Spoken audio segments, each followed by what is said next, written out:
नाशिकमधील गुन्हेगारी पार्श्वभूमी असलेला अपक्ष नगरसेवक पवन पवारनं भाजपमध्ये प्रवेश केलाय। पोटनिवडणुकीच्या प्रचार सभेत त्याने भाजपत प्रवेश केलाय।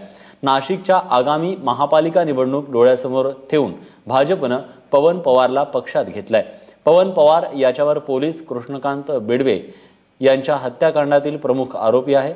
व्यावसायिकांकडून खंडणी मागितल्याचे 2 गंभीर स्वरूपाचे गुन्हे दाखल आहेत। राष्ट्रवादी आणि शिवसेनेच्या नेत्यांशी पंगा घेण्यासाठी पवन पवारला पक्षात घेतलं गेलं अशी चर्चा नाशिककरांच्यात आहे।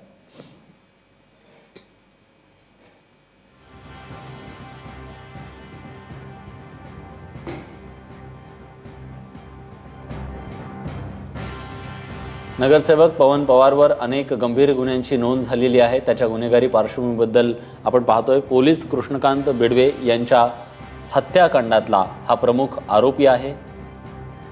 व्यावसायिकांकडून खंडणी मागितल्याचे 2 गंभीर स्वरूपाचे गुन्हे देखील या पवनवरती दाखल आहेत। बंदूक दाखवून दम दिल्याने 3 गुन्ह्यांमध्ये पवन पवारला अटक देखील झाली आहे। नाशिकमधून 2 वेळा तडीपार झालाय तो। गुंडाला आश्रय दिल्यानं त्याच्यावर गुन्हा देखील दाखल झालाय।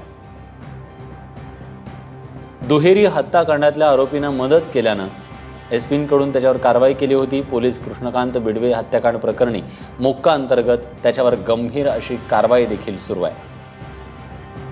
आणि ही सगळी गुन्हेगारी पार्श्वभूमी असलेला पवन पवार भाजपला पवित्र वाटतोय म्हणून त्यांनी पक्षात घेतलाय।